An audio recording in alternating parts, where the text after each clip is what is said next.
Well, when you do this, this allows you to be creative, to be able to think about new things without changing your business model, without changing your value ladder, because they always lead to the same thing.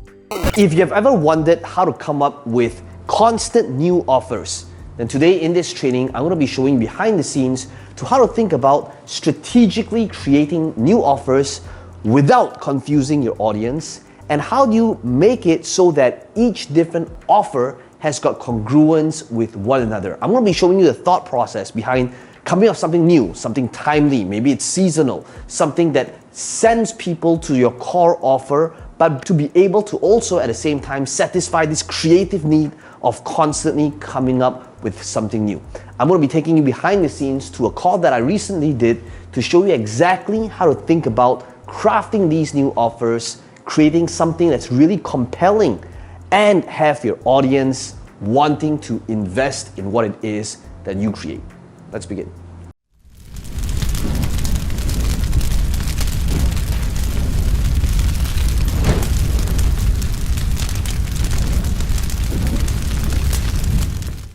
Why don't we start off with some questions? First person with the hand up is John. Good to have you here, John. Team is going to unmute you right now. Go ahead.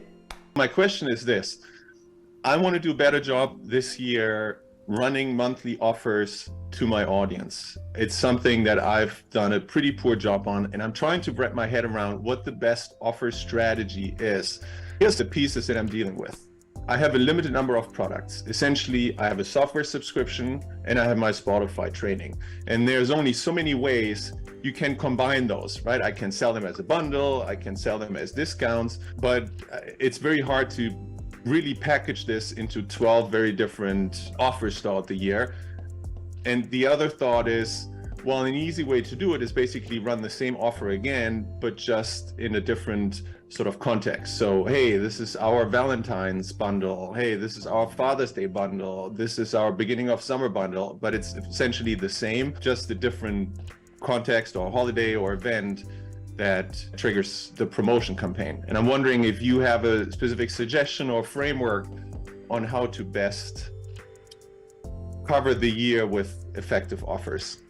Great. Love this question. I think it's been really long. I'm not sure if this question has ever been asked. Okay, great. So, as marketers, chances are, I would say most entrepreneurs and business people and marketers, we all have, in one way, shape, or form, shiny object syndrome. We always want to be able to create new offers, new funnels, explore creativity. Sometimes we see some other marketer doing something and we go, oh man, that's an amazing funnel, I should do that as well, right? And then you might see another funnel, another marketer rolling out a virtual event funnel, and you're like, oh man, that's amazing, I should do that as well. And then after that, on the coaching call, I'm telling you guys, oh guys, you should do a Black Friday offer. And then you're like, oh, I need to do a Black Friday offer as well. And after that, you see some other person doing a challenge funnel, and you're going, oh man, this challenge funnel looks amazing, I should do a challenge funnel as well. So the problem that we entrepreneurs have is typically we get scattered with our attention because we look at somebody else doing something and we get excited about it and we want to do that thing, right? This next solution I'm going to give you guys is going to solve that problem, but also make sure that it's not distracting you in your business, okay? So John, you've already established that, okay, it's good. You already know what it is that you want, your core offer, right? It's basically the software subscription. This is the main thing you want to sell, right? You want to be able to sell whether it's the Spotify growth engine, and ultimately, you know that the main thing you want to sell is this. Okay, that's great. So you guys have also heard me say this before. Just like McDonald's, I'm going to bring up the example of McDonald's again. McDonald's core offer, what is it? The core offer is something that doesn't change. It's always going to be the Happy Meal. Would you like fries and Coke with that? Would you like to go large? It's always going to be the same thing. Now what they change is always what happens on the front. It could be seasonal. It could be something that's limited. It could be something that's only available to a specific country. It could be available only during Christmas, whatever it may be, right? And they're always finding a different way, right? Maybe when you buy this Happy Meal, you would be eligible to get this Hello Kitty toy as a result of buying this Happy Meal. And by the way, this example is an actual example, okay, that happened to me 25 years ago. 25 years ago in high school, my high school crush really liked Hello Kitty, and McDonald's had this offer.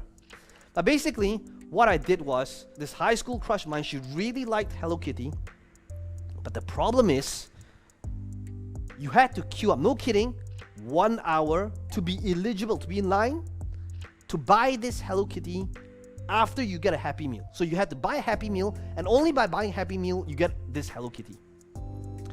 So I remember, I, with 2 other guy friends, like idiots, we walked out from school, which, you know, during school hours, we kind of sneaked out, went to the nearest McDonald's, queued up for an hour, just so that we could buy this Hello Kitty and give it to our high school crushes at that time. And it's insane because, number one, if Shuing found out, she would say, why is it that you can't queue up an hour to buy something for me, but you could do it in high school? Well, times are different then, right? So if you think about that mindset, like, why did I queue up an hour to buy this Hello Kitty toy, right, that came as part of the Happy Meal? It is because they had an amazing front-end hook, right, where you get this thing, this physical premium, in order to get a car offer. Okay, now you don't need to be doing physical, but all I'm trying to do is I'm trying to get you guys into that frame of mind of how can I create different front-end hooks, right? So McDonald's doesn't partner up with Hello Kitty all year round, right? It's probably something you do once every couple of years, or maybe once every decade, and they're always changing the physical premium to target a different audience segment to get people into their car offer, right? So what does this mean for us? This means that this could be a physical premium, the same way how Sports Illustrated would sell their yearly subscription for the magazine by having some weird thing at the start of the year that's physical premium to bribe people into the car offer.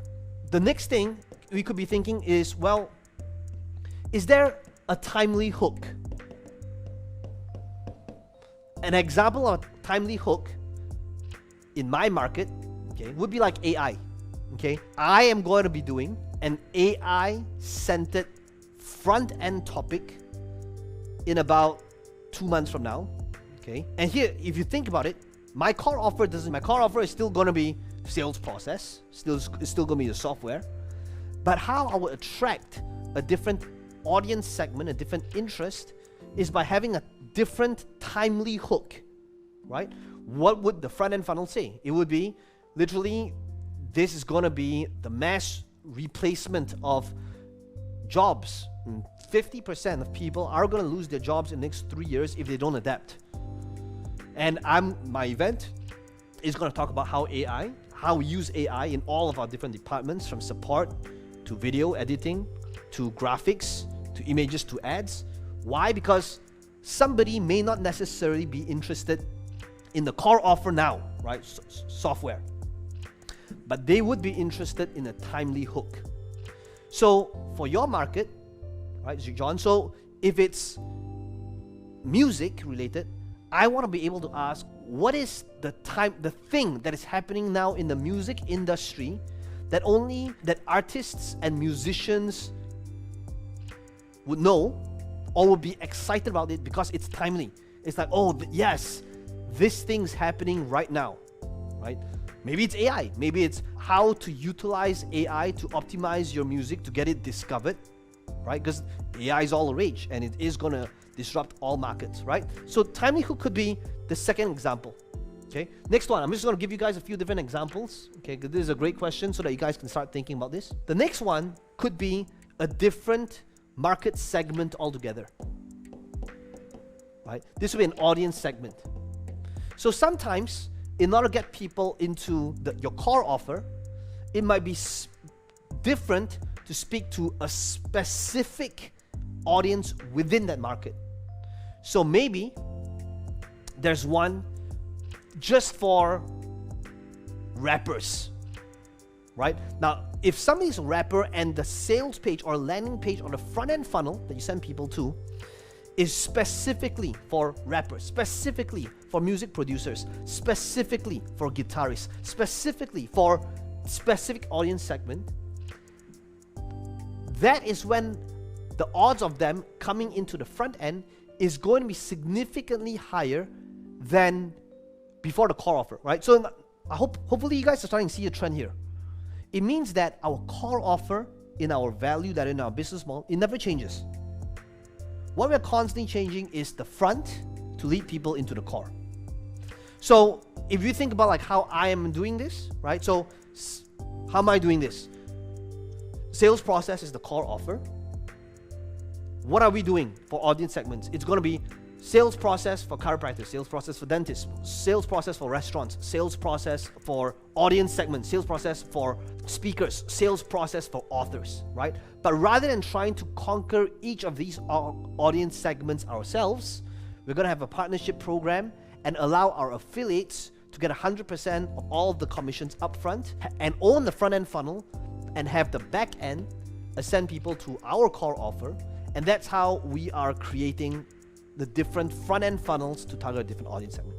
So maybe for you, how do you create more offers? By targeting a different segment.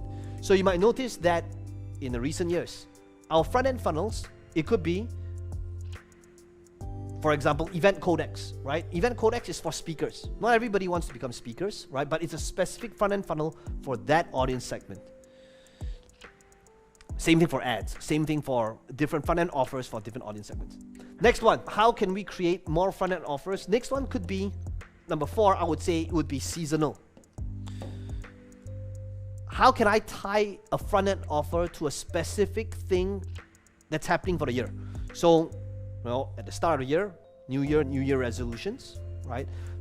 Q4, what did I do? I was literally talking about flash sales. We did an event called Flash Sales Sprint. What is that? A front-end funnel to target seasonal, to show people how we utilize our Black Friday funnel, to show people that how we're utilizing the year-end, Christmas, New Year, right? So this will be seasonal. You could create front-end offers based on the time of the year, okay? Based on the holidays. How else do you think, like, when it comes to front-end funnels, we're always just turning, or rather changing the topic, right? So I'll give you guys one more. Finally, number 5, the 5th way we do this is to think about a specific subtopic. So what's a subtopic?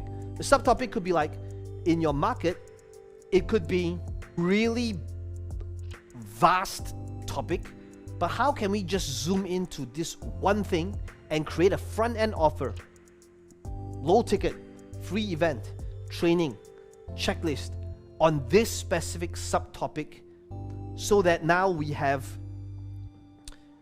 are able to really zoom in on that thing, right? So maybe this subtopic in the music market could be, we're just going to focus on this one thing, which is promoting your music to search engines. We're just going to focus on this one thing, which is optimizing it's a checklist to help you optimize your music so that it gets discovered by all these other sites. Or maybe it's a subtopic on it would be a checklist or a training on how to approach music producers so that they want to be able to collaborate and work with you, right? So think about a specific problem in your market and really just dive deep into that one subtopic. Okay, so if you think about like front-end funnel, like an old school news strategy, what is that? The subtopic is on just messaging. Over the 3 days, we're just going to focus on one thing, which is messaging, right? And how you can utilize messaging in your sales process. Okay, that's how I think about it. So how do I create this year-long promotional calendar? I want to think about, well, I think this is a good way to set premiums. Can I merge it with timely hooks, audience segment, seasonal, subtopic? John, does that answer your question?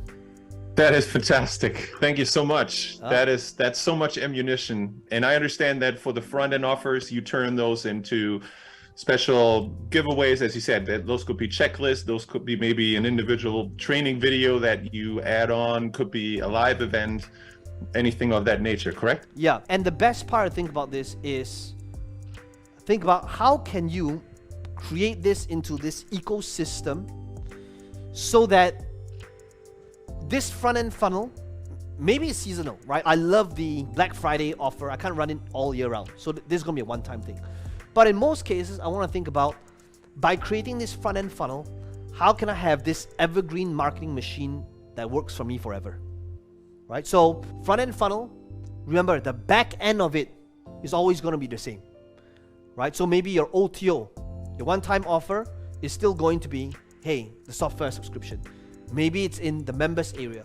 But whatever it is, the front-end product, the goal is to be able to help you acquire a customer or a lead for free so that you get a subscription or a user and you get paid acquiring a user and not the other way around. Cool? Well, when you do this, this allows you to be creative, to be able to think about new things without changing your business model, without changing your value ladder, because they always lead to the same thing. Well, I hope you enjoyed the behind the scenes to this coaching call. If you enjoyed this video, let me know in the comments below what your biggest takeaway is. And as always, be sure to smash the like button. It does help the channel out a little bit. And to subscribe to this channel if you want to be notified of future videos just like this one. Now, some of you asking me, how can I be part of this process? How can I ask you questions? How can I have you coach me or mentor me? We want to make sure that we are working with the people that's the right fit. You'll need to fill up a form. There's a link right below this video. Somebody on my team might give you a call to interview you to see if they're right fit for each other. And if you want to apply and see if you're a good fit, then all you need to do is click on this link in the description box below and my team will be in touch with you.